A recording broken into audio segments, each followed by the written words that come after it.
Hi everyone. I know we've got a few people just grabbing some lunch, but we'll make a start. Thank you very much for coming along today. My name is Jen Lanahan and I'm the Learning and Diversity Manager here at G&T. So on behalf of the firm, I'm very pleased to welcome you here. Before we begin, I would like to acknowledge the traditional owners of the land on which we meet, the Gadigal people of the Eora Nation, and their elders past and present. So as organisations, we know that it's one thing to have the right policies and procedures in place on paper, but it's another to also have a culture that truly empowers parents practically, especially when things don't always go to plan. This is why we're all here today. So in today's session, we have Dr. Vijay, Roach and Cathy, Knox, who will be calling on their personal and professional experiences to provide some insight into how new parents can navigate the world of home and work, while all importantly keeping an eye on their own personal and emotional well-being.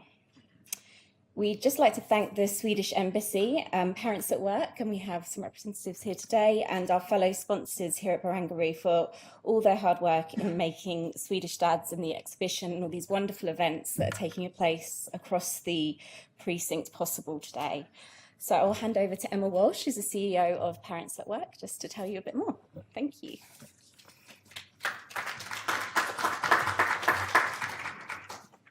Thank you, Jen, and a big thank you to Gilbert and Tobin very much for sponsoring this particular event that we're having. It's one of many events, actually, and some of you may have seen a brochure coming in, and it's sort of outlining all the parenting events we're doing as part of the Swedish Dads celebration and exhibition. And I'm not going to speak for too long because I know Vijay and Cathy personally, and they have such a wonderful story to share, and there's so much to learn about the Gidget Foundation. If you haven't already heard about it, I suspect some of you may have. But I did want to take this moment to tell you a little bit more about Swedish Dads and what's the connection? Why are we suddenly doing all these parenting, parenting classes and the exhibition, and why now? Well, there's two parts to it. One is that to tell you a little bit more about my organisation. Parents at Work really was founded as a social enterprise 10 years ago around really helping parents get the support that they need when they navigate their path back into the workplace. And how do they manage ongoing work and life and family juggle, which many of you, I'm sure, experience here today. And it doesn't matter if it's the first year of life or my twins are now 11, we're still juggling. So really we exist to help create that connection between families and workplaces. And that's why we're here. But at the beginning of the year, we had a conversation as an organisation internally to ask ourselves this question around men's involvement in parenting. And the reason we asked that question is we noticed that as we tracked, obviously, parents coming in and using our services and engaging in coaching and courses that we run around parenting and wellbeing and career management, that 90% of the take-up was women. And actually only 10% of men seem to be connecting with us. And we thought, well, why is that? Why is it that men who are equal in parenting obviously choose to bring children into the world and yet don't seem to be accessing the support that they might need, right? And we know that men need as much support as women when it comes to raising children. So we asked this question around, well, what could we do? Why is that happening? And really we started to look at some of the statistics and try and research and understand what was going on. And one of the most sobering statistics that we came across that really stopped us in our tracks is this percentage that only 2% of men in Australia access paid parental leave, which is a staggeringly low number. In fact, it is so low, we are the worst country in the OECD nations of 33 countries. And that even shocked and surprised me. And as an organisation, we thought, well, what can we do about that? And the connection we made was to an exhibition of fathers taking parental leave, a series of photographs that was taken by Johan Bavman, who's a Swedish photographer, and it was known as Swedish Dads. And he has taken that exhibition. It's 25 heart-wrenching images, actually, beautiful, emotive moments of men spending time with their children in their first year of life. The exhibition is currently in Tower 3 of the International Towers. Some of you may have seen it, by the lifts. So literally that's by design. We wanted to make sure that the exhibition was in a place that people could think about family as they went to work, really be conscious of family as they come into work. and really stop for a moment and pause and think about your relationship, particularly as men, to your children. It has been, an extraordinary. The last week, we opened it last Monday. The community response, the media response, your response has been extraordinary. So I thank you very much for your engagement in being here today, being part of the conversation. The point of putting this on, and particularly at this time, is that we wanted it in line with Father's Day. Obviously, that was last weekend. And really just to shine a light on the important role of fatherhood, and just to challenge as a society, do we allow men's voice to be heard enough around their needs, around parenting, and how can we better support men to be the fathers they want to be? So I am absolutely thrilled and delighted to say that Vijay and Cathy, when we approached them to say, would you donate some of your time? Gidget Foundation is a not-for-profit organisation. They don't receive any government funding. So literally they survive on the donations of good people like you sitting in the room, and any organisations that are generous enough to give. And I won't tell their story because I'll explain all about the Gidget Foundation in a moment, but I want to thank them very much for giving up their time to be here and talk about this important topic. Because as most people know, parenting changes your life in ways you're never going to expect, weird and wonderful, joyous and, sheer mayhem, and at times, depressing. It's hard work. So often we only have the conversation around how good it is, and we don't have the conversation around the challenge. So that's what we're here to have today. Gidget and Parents at Work have a long history in working together. We've presented these kind of seminars together over many years, and it is my absolute pleasure to thank them yet again for giving up their time. Vijay, I think you're coming up first, but thank you very much for being here today. Thank you.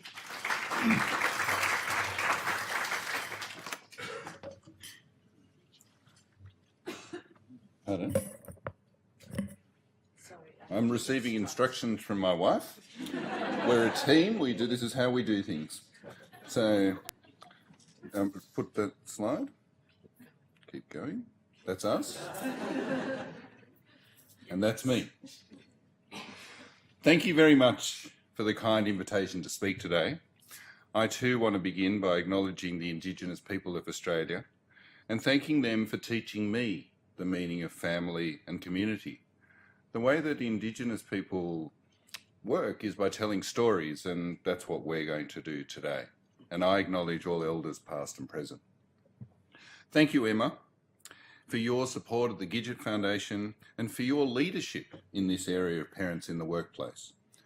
Australia has a long way to go, but with people like you pushing the boundaries, we can look forward to a society where men and women can both enjoy the pleasure of work and the joy of their family. Now, my children were a little surprised that I'd been asked to talk about parenting because, in their opinion, I haven't been a particularly good father. And so I'm going to rely on you to give them some feedback that, in fact, I do have competence in that area. I'd like to say congratulations to Sweden too, and for all that your parliament has achieved. You have been leaders in this area of paternity leave. But that's not the only contribution that Sweden's made. It is a little-known fact that the Swedish-American inventor Gideon Sundback developed the zipper in 1913. And this has enabled Swedish men to take their pants off a lot faster in order to make babies. Now you might say, well, what are we going to do in Australia? And I do have the answer, Emma, to communicate the value of paternity leave, so this should sort things out today. We need to incentivise. And so as an obstetrician, I look things up, and gentlemen, if your partner is pressuring you to have a baby, I want you to note down this advice. If she gets pregnant in the next 2 weeks, you will be on paternity leave during the Soccer World Cup.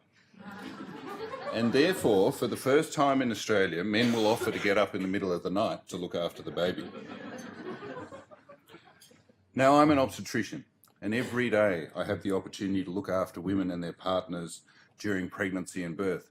In fact, this morning, a colleague of mine and I looked after 2 women who are married to 2 brothers.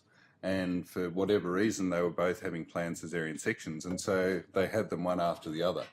And it was really a beautiful thing. They're going to have their rooms next to one another, and these two little boys, who will be cousins, have been born 1 hour apart.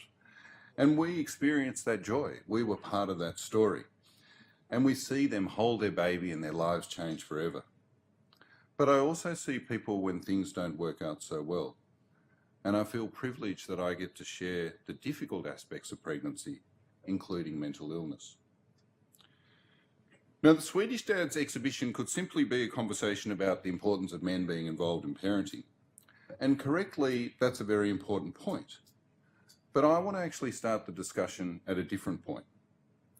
And that point is a single word, a single movement, and the most important issue for humanity, in my opinion. And that point is feminism. In Judeo-Christian society, the fear of women originates in Genesis. When Eve gave Adam the forbidden fruit of the tree of knowledge, God banished them from the Garden of Eden, but God blamed Eve. He condemned women to bear children in pain. Eve was a fallen woman, a symbol of sin. To be a woman was shameful. And that shaming continues. The perception that being female is somehow less worthy crosses all cultures, all religions, all societies. In fact, while it's very fashionable to discuss discrimination in resource-poor countries, it's worth remembering that in Australia and the United States and the United Kingdom, we still tax sanitary products, and that the current United States administration has banned funding, has cut funding and access to abortion. That maternal mortality rates for Indigenous people in our country are several times higher than that of their white contemporaries, and that in nearly every resource-rich country, male income continues to outstrip female income, work at home is not valued, and child rearing is not paid. Now, that doesn't mean we shouldn't call out the issues in resource-poor countries as well. Infanticide, unsafe abortion, female genital mutilation, rape, trafficking of women, and social and economic and sexual repression.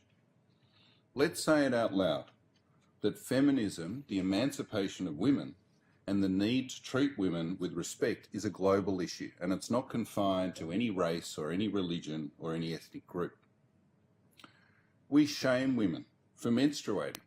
We send them away from the village, or we don't allow them in the kitchen or the temple. We shame women for being sexual beings. A woman who has multiple sexual partners and a libido is seen as a slut, whereas a man is seen as some kind of legend. We shame women who become pregnant outside of marriage, and yet then we deny their right to have a termination. We shame women in pregnancy. You must eat this, you must drink that, you must see that doctor or that midwife and have that test, and everything you do will affect your unborn child, and when it comes time to have a baby, you must deliver vaginally, and you should do it without pain relief and without complaint. You must breastfeed, because formula will poison your baby. We, the society, will decide on your behaviour, your constraints, and we will pass judgment upon you. But how have we gone about fighting for the rights of women? Now, correctly, we've argued for equal opportunity. Correctly, we've insisted that women should not be discriminated against on the basis of their gender. And slowly, we're recognising that a woman is as able as a man to be a doctor or a lawyer or a leader, a sportsperson, anything and anyone that she wants to be. But the Swedish Dads Exhibition actually gives us a different opportunity to look at feminism from a different perspective. Nothing will change until we recognise that men can be primary carers for their children. Until we elevate the status of parenting and work in the home, I think that the cause of feminism is lost. Until we acknowledge that being a parent is not women's work, until we stop assuming that women are gentle and men are not, that women are more emotionally attuned and men are not, that women are safer and men are not, men will be excluded from being parents and they will be perceived as being inadequate. We do see men as being inadequate in that role. And secondly, and I think in a far more sinister way, we assume that women are naturally more able to be parents, better at doing cooking or cleaning or shopping. But there's no evidence that that's true. A person is a person is a person. Beyond pregnancy and breastfeeding, there is no reason why a man cannot be a primary carer. For all of my professional success, the only thing that I want written on my gravestone is that my children know that I love them. I refuse to accept that I cannot cook or that I cannot clean or that I cannot love and nurture my children. I cannot attend to their daily needs. And I also refuse to accept that my wife is only capable of doing those things and cannot contribute to society in so many other ways. So I had to get that off my chest before I began. And Cathy and I are here today to talk to you about emotional health in pregnancy and parenting. I had to talk about feminism because, in fact, in every way it underpins our tragedy. But happily, our story begins as a love story. When I was 21, I met a girl. Actually, she was a woman. She was 6 years older than me. I was a medical student. I was usually drunk. I failed most of my exams. I was a real catch. And we met at a party, and Cathy had stepped on a glass.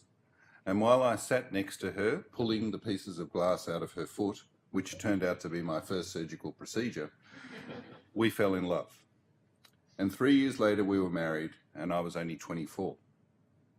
Now, one of the most complicated things about being an obstetrician and gynecologist is contraception. And the other thing that complicated our marriage is that Cathy just couldn't get enough of me. And so therefore one thing led to another, and the first of our 3 unplanned pregnancies occurred. Cathy wanted everything to be intervention free, but she ended up with medicine, high blood pressure and forceps. The doctors and the midwives were brilliant, but nobody asked her how she felt. At the time, she was a successful manager with the New South Wales Tourism Commission. She loved her work. She was good at it. But she was admitted to hospital, medicated, ordered to stop work. It seemed pretty reasonable to me. After all, what do you want at the end of pregnancy but a healthy baby and a healthy mother? But then Cathy's losses multiplied. Gone was the birth centre, a horrible labour with severe pain and pain relief that she didn't want. Her blood pressure went up and her eyesight was lost temporarily. Her blood pressure went up and she lost all sense of perspective.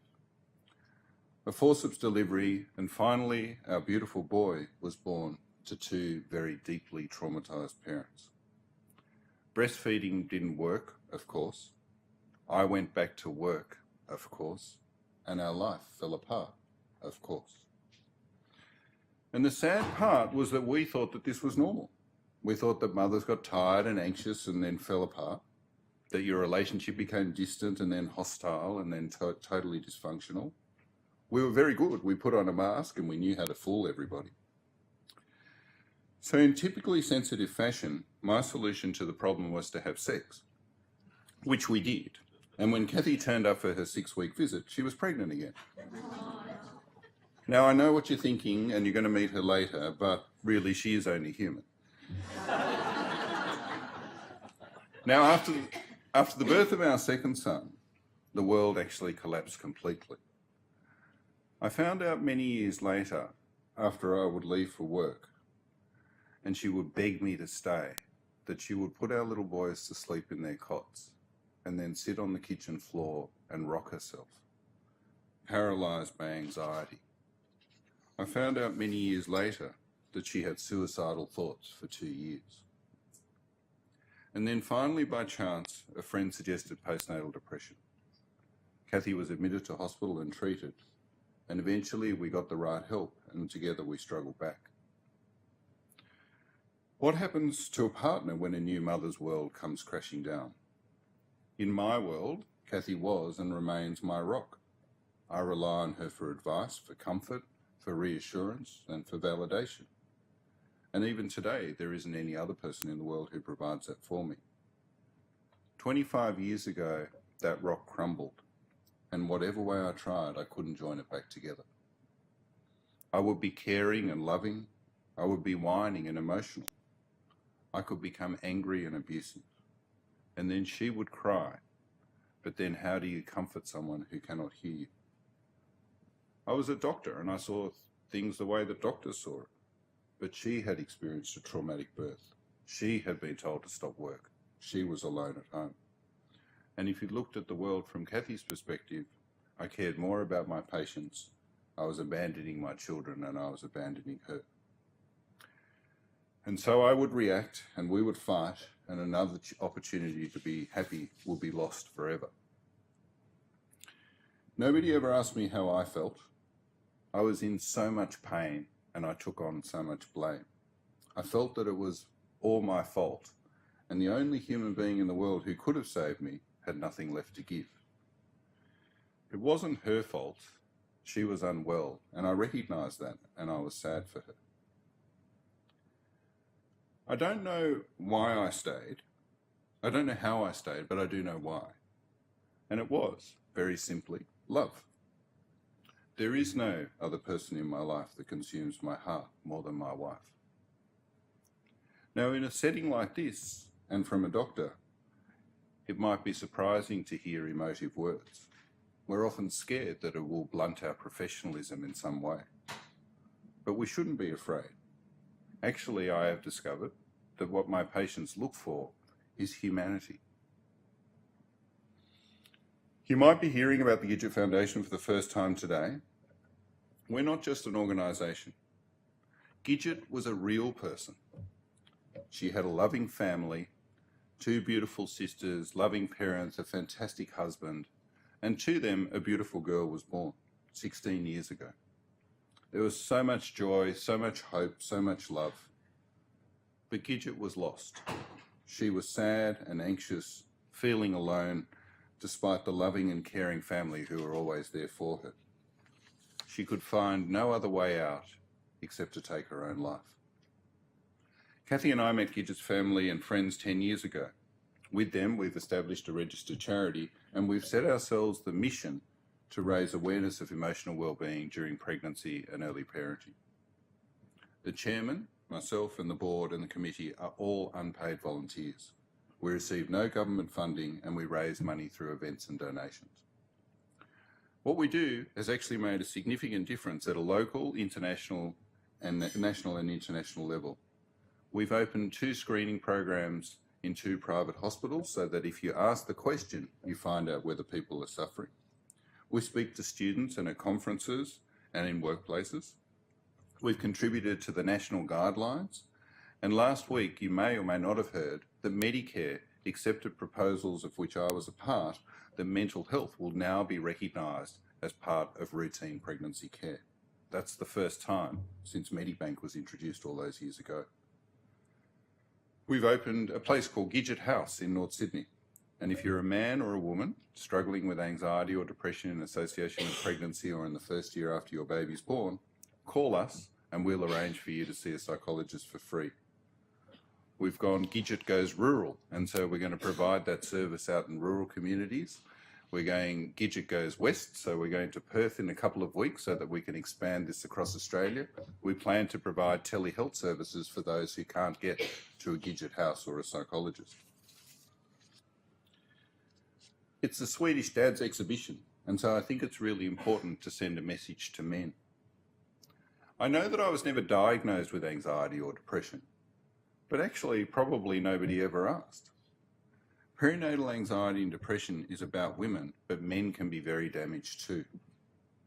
Now, for 26 years, the proudest title that I hold is Dad. My children are my heartbeat, but adjusting to become a father certainly took its toll. Men must not deny their feelings.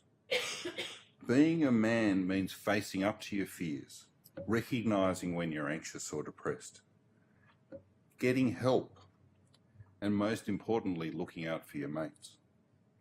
A bloke with guts asks another bloke how he's feeling.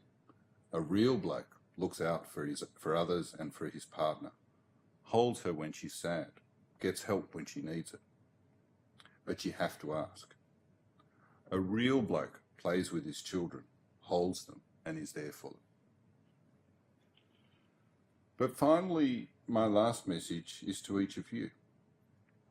I know often when you sit in an audience, you feel that this isn't about you, that there's someone up out the front giving the talk.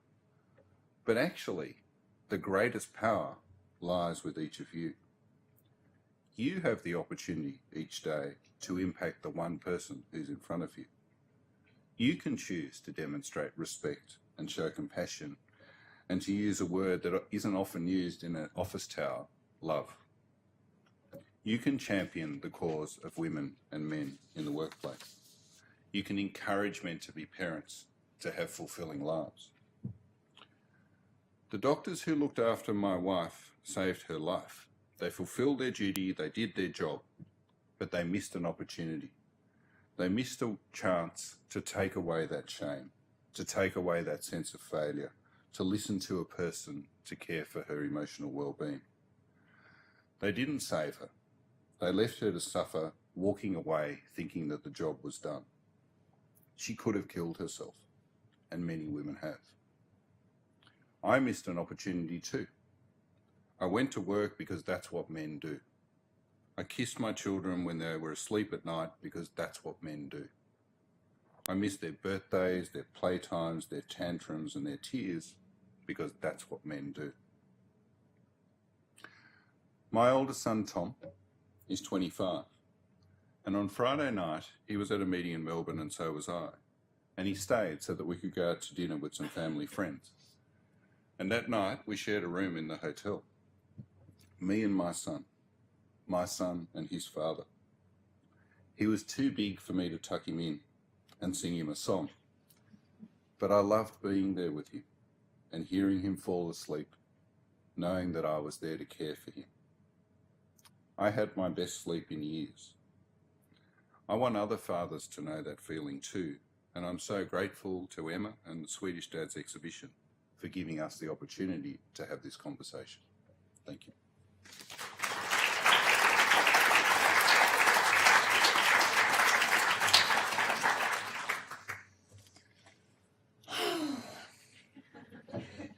Vijay, you have left me very exposed. So, before I speak, I would just like you to hear the words of another male.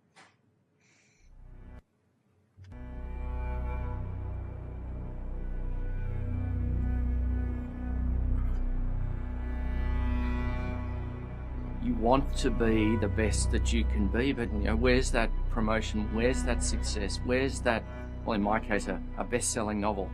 And I think I was starting to feel like perhaps I wasn't the role model I'd aspired to be for my child and my family. I criticised everything. I was critical of the line at the cafe. I was critical of the way the furniture was arranged in the lounge room. And I think my wife, I think my family, I think my friends all advised me that I should go have a talk to someone. And I resisted that for a very long time. And then one day we were at a friend's house. I went back to the front door to pick up a couple of bottles of wine that we'd brought. And I dropped them on the ground and they smashed everywhere. And it was like the most tragic thing in my life had happened. I just lost it. And I think somewhere in that there was an awareness that I was somewhat overreacting. I was incredibly overreacting, and it suddenly occurred to me that maybe they were right. My perception of myself had somehow lost all sense of perspective, and that started a process to try to figure out what to do about it. There are other people, despite having the most wonderful thing in the world in front of them, are feeling a sense of despair or a sense of hopelessness. And they tell you, look, you can gradually start to feel better and come out the other side and have a wonderful life and enjoy that beautiful, beautiful child that you're bringing into the world.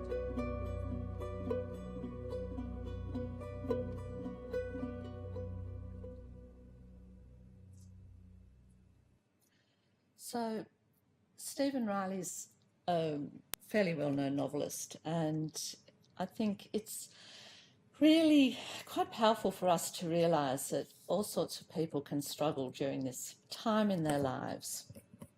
So there we all are, a few years ago, and Absolutely true. These are the photos of what Vijay has just spoken about.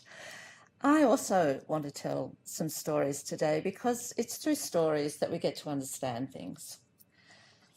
A few years later, yes, there are 4 children, and that is the night before baby number 5 was born.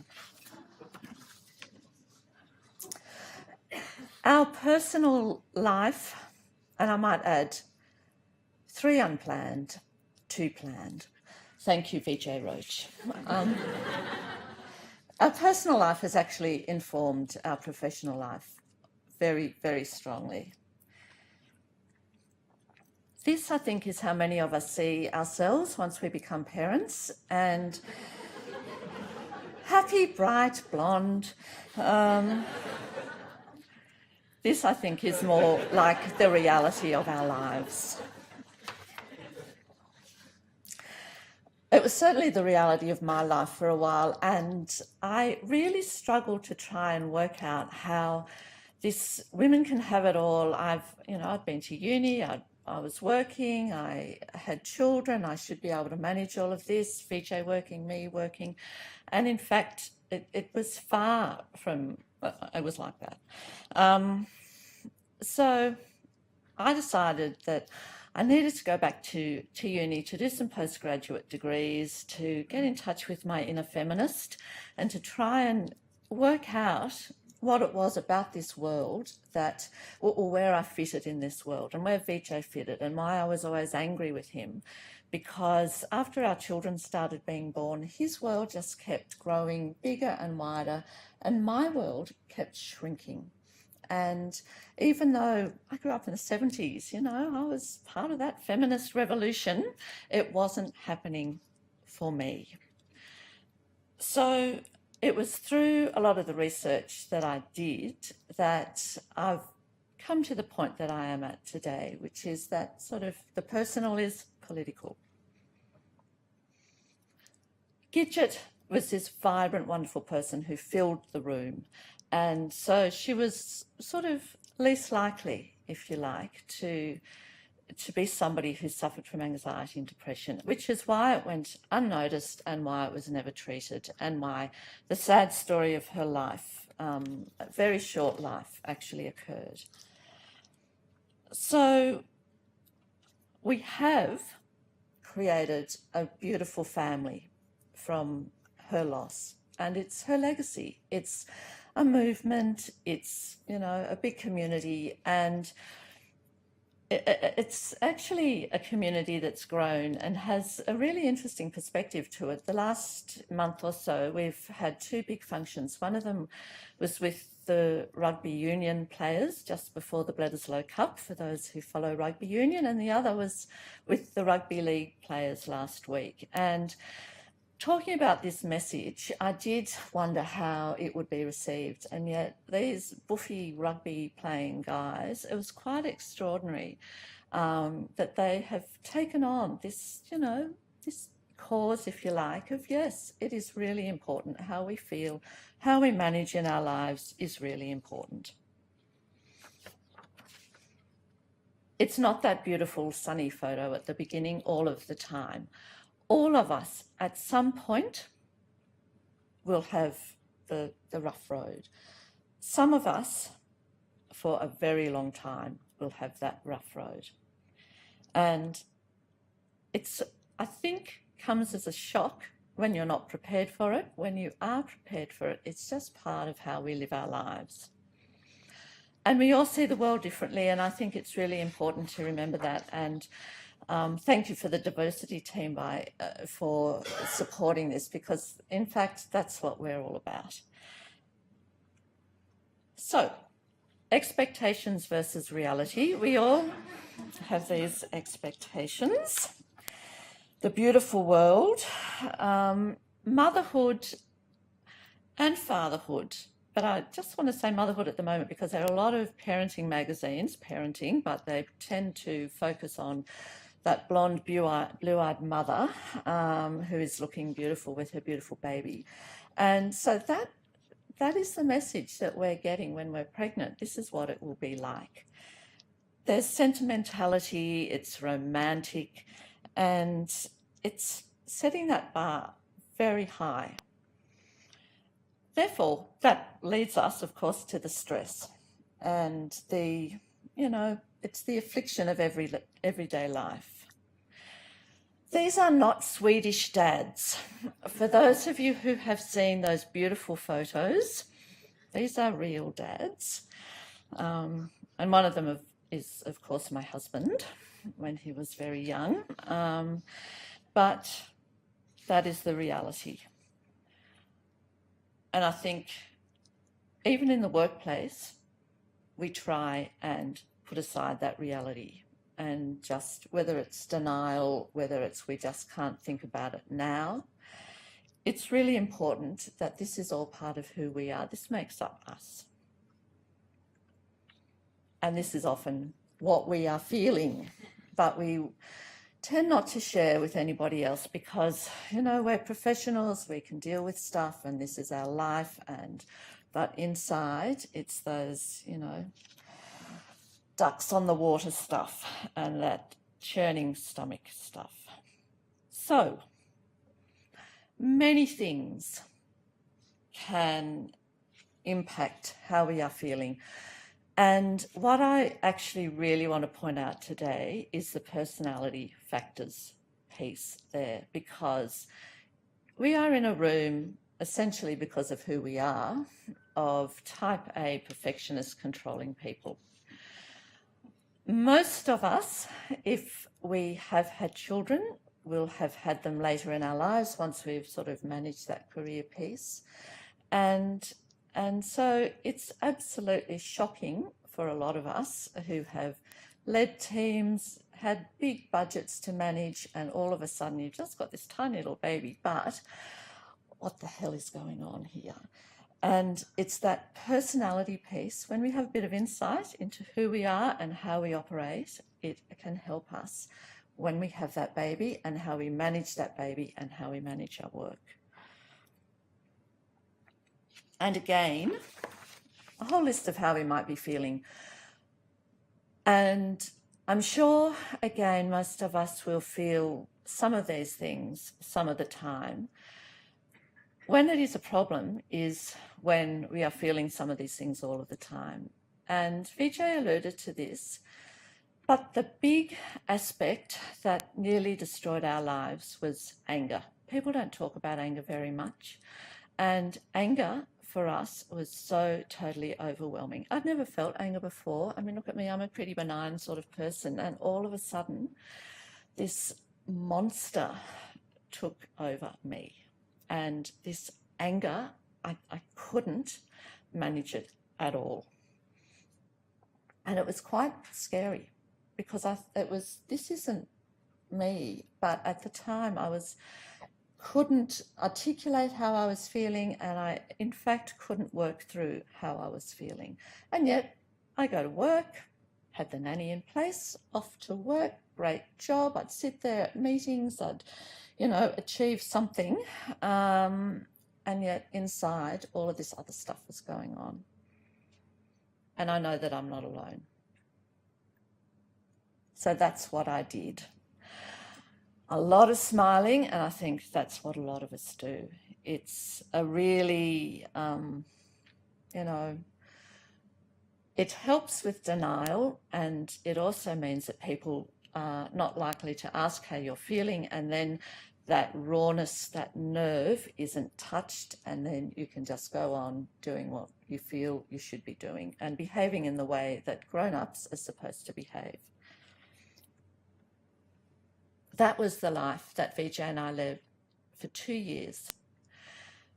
Again, I was working. I used to leave our children with the nanny. I would walk out the door. And in fact, when I had a beautiful office with a harbour view, and I would get there with my coffee and with my raisin toast, and I would just sit down and think, oh, thank God I am here.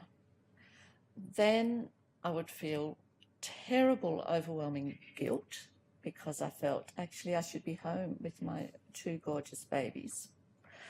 Then I would feel the anger because I would think, Vijay's not feeling guilty, and yet he goes to work every day, and how is this right?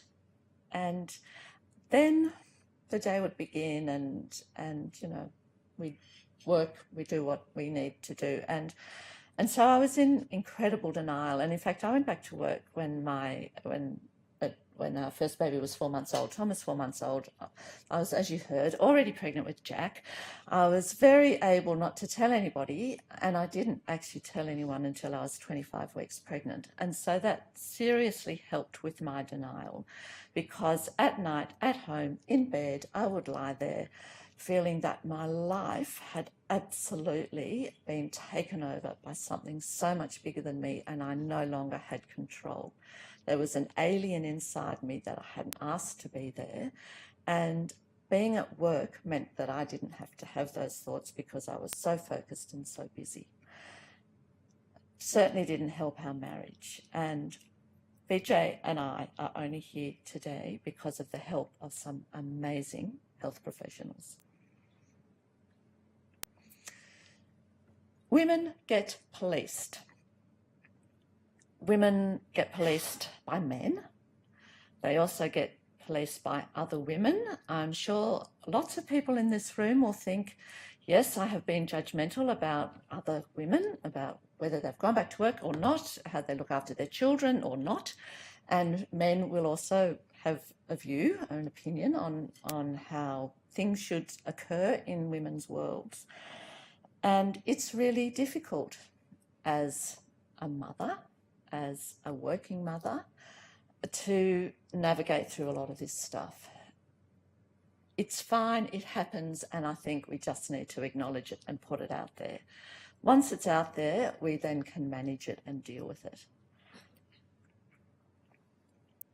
Often, however, this is how a lot of women feel. And I suspect a lot of men feel. And this is what I want to talk about, is that a lot of guys, their partner has the baby, is pregnant, they get all the attention. They have the baby, they get the attention, they're the mother and they're breastfeeding, whatever. And in our society now, currently, a lot of guys go straight back to work. However, there's a whole story around presenteeism. And those guys are back at work, feeling perhaps isolated themselves, feeling overwhelmed. They're now a one-income family, not a two-income family. There's financial stress. Often they have had that broken night. They are back at work just by the very nature of the work that we all do, having to completely ignore what's going on in their very important family sphere. And so it's presenteeism is all around us, and it's really hard. And then it's the fight you had with your partner in the morning, as Vijay and I did every morning for about a year, because I didn't want him to go. I wanted him to stay with me. Off he went to work, and then I started to ring him many times a day. I stalked him because I wanted to disrupt his life. I didn't want him to have this good, wonderful, beautiful, big career because I couldn't. And it was, I mean, I look back on it now, look at myself. I think, yes, I'm a reasonably normal person, but at that time I couldn't see it. All I could see, again, getting back to that anger. But a lot of guys are in the workplace dealing with whatever it is going on at home.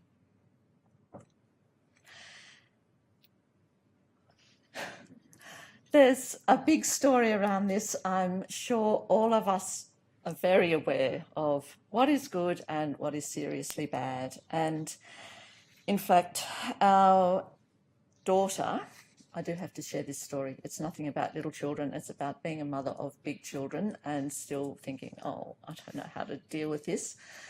Was at the age of 15, was not invited to a party that she desperately wanted to go to. So what does she do? She sits at home with me on a Saturday night, live streaming on Facebook this party. And I think, how is that helpful for anyone? Yes, I felt so distressed. I kept Imogen, just turn it off. No. It was compelling to her to watch, the fun. and the drinking and everything else that these 15-year-olds were doing. So I'm sorry, all those people who have babies in this room at 15, that's what's going on. And at 25, they're still causing us stress. It can, however, be a great connector as well. Facebook is, if it is used with insight, can be a very strong and wonderful thing. Everyone gives advice. Everyone is, receives advice. And I feel I do not want to do that today. I'm hoping that instead it's about insights and observations. The 25-year-old son of ours who Vijay just talked about actually used to watch, I think he knows every single episode of Friends and every single line in Friends, and I just have to remind him, those friends are not your friends, Tom. However, I think a lot of us would like to have those friends. This is, I think, really important. We all have the capacity for this, but sometimes somebody needs to remind us. Our friends are important. Our village is important. And it's all of those things help us as families to connect with the world and to feel a part of something bigger than just us.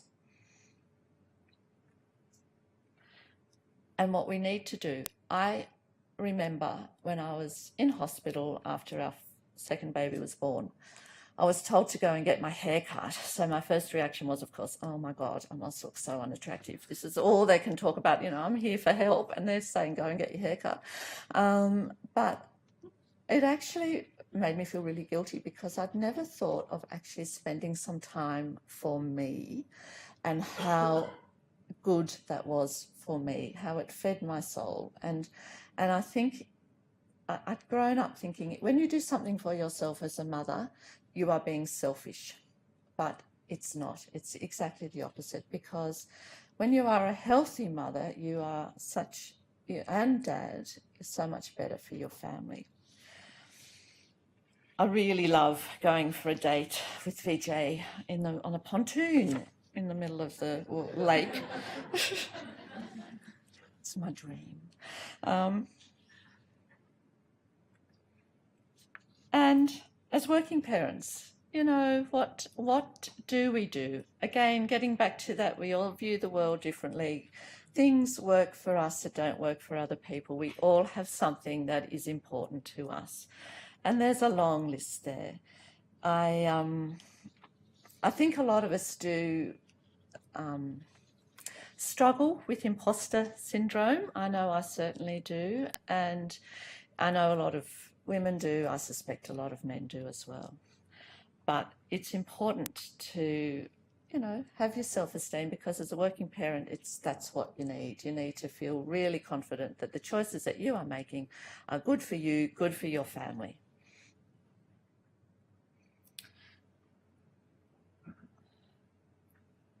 There's another story here I would like to share with you.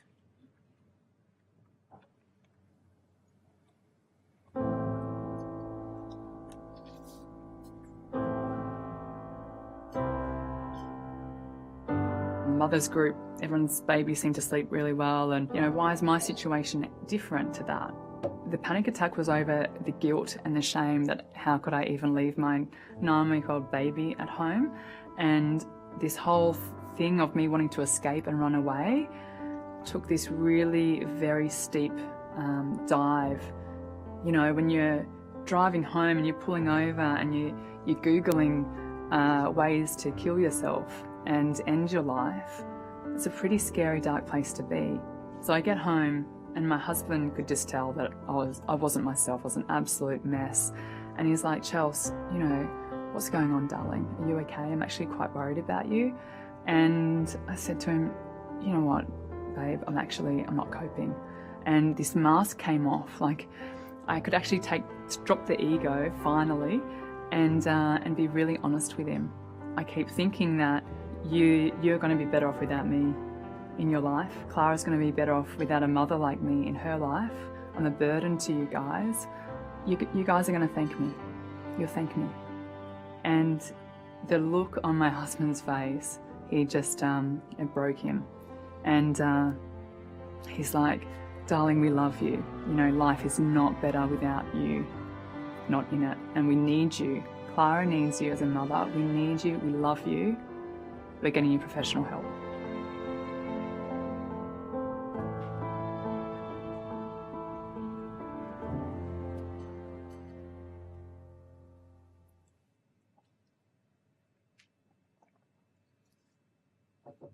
Getting that professional help is not always easy, and I think this is one of the passionate things that I feel. One of them is working parents, because I struggle with it so much, and the other one then is actually, how do you find help if you need help? Vijay and I are so well connected, and yet we really struggled to find somebody who could help us. And I keep thinking, you know, if we struggled, how on earth does anybody else find that help? And that was one of the reasons behind why we have been involved in this work. There are a list of things, of people. I know most workplaces, and I'm sure the workplaces that you all belong to, have EAPs in place. But there are other organisations as well that can provide help for people for different reasons.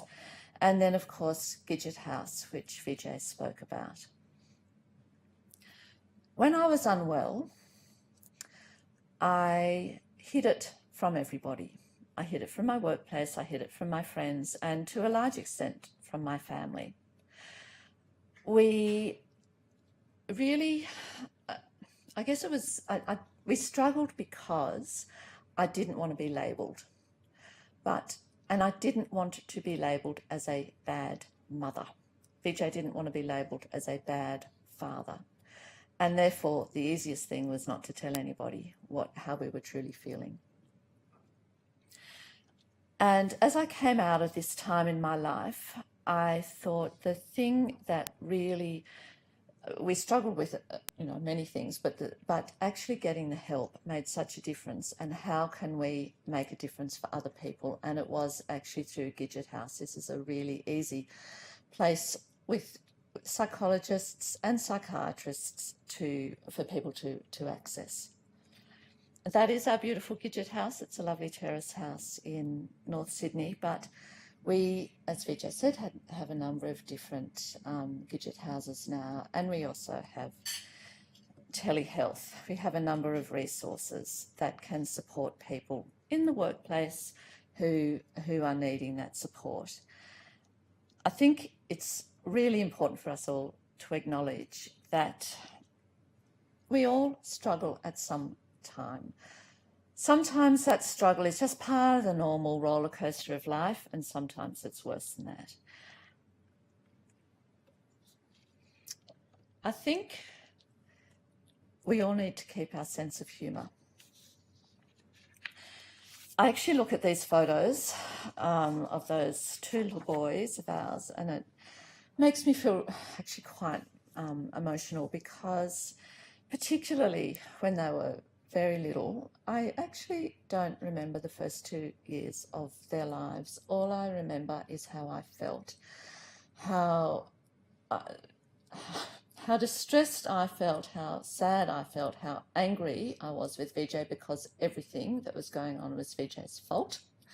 And I made him very aware that it was his fault and there was no one else to blame. So I would like to stand here today and say, I apologise for blaming you all those years ago, and thank you for being there for me and standing by me.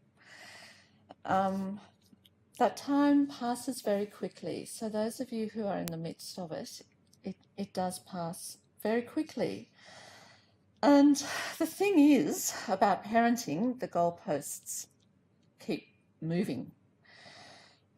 That baby that can be left easily with the nanny or at childcare suddenly turns into the very needy, screaming and yelling toddler. And then that becomes the 5-year-old with the 9 to 3 school day. and then the 2:00 concert that it's really important that you go to and you have to be there, Mum. We all live just-in-time lives, and the trick is to minimise the stress and anxiety that our lifestyles induce. There's always that moment of smugness, and I'm sure we've all shared it, when all the balls are in the air. And then there is the next moment of less than attractive dysfunction. We all have work and family responsibilities. We all do. My hope is that we can be authentic, that we can be kind, and that we can share our vulnerability. It's this that makes us human. Thank you.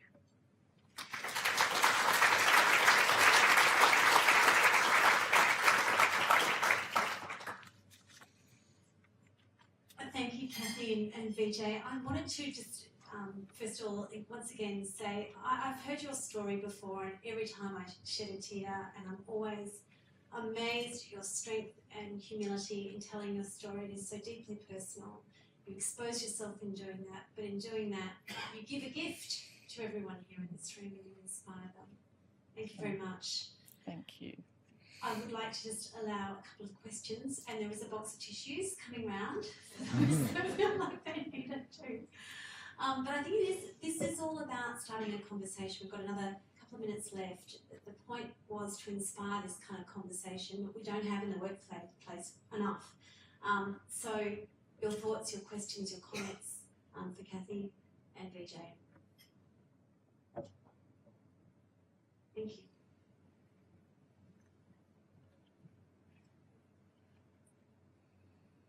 So I know Cathy and Vijay well, but I've not asked this question before, and I'm interested in your public answer. What would you like to see of us, every member in this audience, in say 5, 10 years' time? How would you like us to evolve, and how would you like us to be better humans and to create that corporate change? So one thing I do say to the guys that I work with is, you are the ones that need to take the challenge now. If you don't go home early, if you don't take the extra time off, we're going to be stuck in a rut. But I'd really love to hear from you. One of my inspirations in life is Sheryl Sandberg. And in fact, I was trying to lean in before she talked about leaning in, and then I realised that I couldn't lean any more.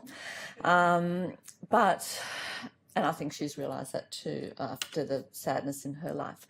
I think changing the culture is really important.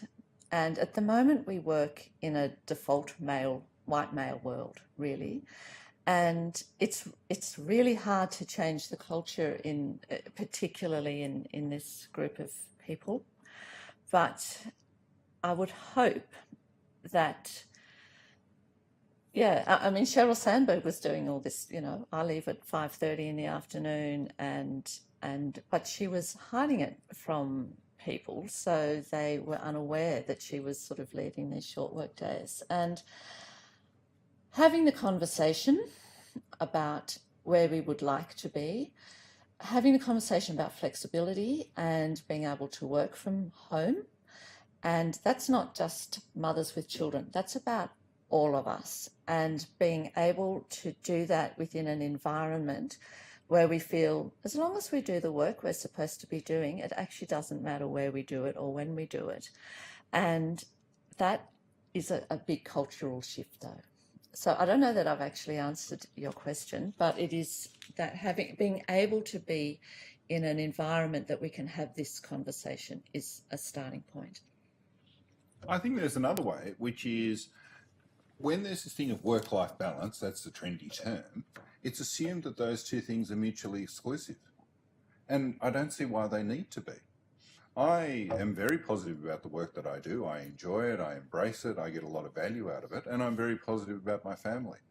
And I think that that's where I would like to see us going, is integrating those two things rather than seeing that it's either work or it's your family. When someone, and that is evidenced by the number of working parents who do somehow manage to balance those two things. And certainly one thing that's clear is that they always do their work very well. And so recognising that in fact you will continue to do your work very well when you leave a little bit early, or when you adjust accordingly in order to fulfil your outside needs.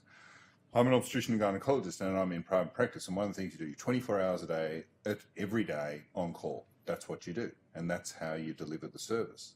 But then we recognise that with a group of us, that if we talk to each other and if we talk to our patients and we manage expectations, that you could take a night off, and that your colleague would take the calls, and that your patients would find that perfectly acceptable. And in fact, they think you're actually a bit more normal than being on call 24 hours a day. And so in fact, our patients told us that we see that as a positive thing. We recognise that that's actually the doctor that I want. And so when our children were sort of in that very busy phase of going to a weekend sport, I would take each weekend off. And of course, a woman would have a baby and I wouldn't be there. But when I'd arrive on Monday, they'd say, I like the other doctor more than you anyway. And it was all right. But it didn't detract from my ability to perform my work, and it meant that I was able to enjoy my children. So I think that that's the evolution that we require, is that these two things are not mutually exclusive. And I think, you know, we are performing what our culture, what we believe our culture is telling us. You know, this is how it is done. And, you know, you think 100 years ago women couldn't vote. Less than that, I had a grandmother who did medicine and had to stop practicing medicine when she got married. So you keep chipping away, and I think that's where we're at the moment. Okay, I'm going to take one last question. I'll just make an observation as well. I don't think we would have had this conversation in a workplace, in a law firm, even 5 years ago. Yes, yeah. More just I guess something to add or a thought. I've recently just changed workplaces, but previously it was a small group, but I was the only one in that group that was afforded flexibility because I was a mother. Now that was fantastic for me, but it also caused a degree of resentment towards me and within the broader culture really. And it went unsaid, but it was there, the feeling was there. And it really in turn actually contributed to that guilt. So the day that I did have off or the hours that I left early, I was also weighted with that mother guilt and the work guilt and everything. The biggest shift that I've seen now in a workplace where all roles are flex is that that's completely removed, it's completely alleviated. I spend my Wednesdays with my daughter, actively engaging, being present with her, and I'm so much more effective in my work. I'm so much happier, like it's just the load is being lifted. So I guess to what you say in terms of where we see this shifting and the change that needs to occur is, you know, I would encourage anyone who's in a leadership position of a team to really encourage every member of your team to take that flexibility, be it for parental needs or any other matter, because it's when, as you say, everyone has it that we as parents, we as individuals will reap the benefits. So yeah, just one takeaway. Thank you. And I think that's really, really important, because I think this issue gets hijacked a little bit around this is a mother's issue, but it is not. It is an issue that impacts all of us. We are all parents. And I remember a woman at a seminar saying to me, you know, working mum, saying, oh, I was so relieved on Saturday. My husband babysat for me.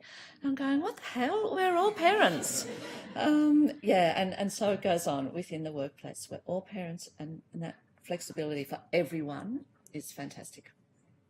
I'll get the closing remark. Well, I wanted to say that in answer to both of those questions is that the most difficult thing to do is to live in history. When you look back, you think, well, yes, that was obviously the conclusion. Women should have had the vote. But could you imagine at that time how slowly time must have passed for the people who were trying to argue for it? And there's a good example over there, is that in 25 years' time, even next year, we'll look back and think, how did it take so long? But while you're living in the debate, there's this enormous stress. And similarly, we will look back in time and think, how could we ever have wondered about people working part-time or men and women sharing parenting? But while we're in it, it's very, very hard to change. So Kara's question, I think, is actually too hard for us because we're living right in it. Kara's question will be easily answered in the future because we'll look back and see it. And the last thing I wanted to say was to finish with an analogy which many of you may have read, but I think Cathy talked about the balls in the air. And there I was in my life, and there were so many balls in the air. And some of them represented my career, some of them represented my relationships and my children, and all the things that I valued. And I had them all up in the air, and I was trying to keep them all up there. And then I realised that some of them would drop. But then I also realised that they weren't all made of the same substance. That some were made of rubber, and when they dropped, they would bounce. But that some of them were made of glass, and when they dropped, some of them chipped and some were damaged, and some shattered completely. And so it's worthwhile pausing and thinking about all the balls that we have in the air, and which ones are rubber, and maybe we can let them go every now and then, but which ones are glass, and we can never afford to let them drop. Thank you. It's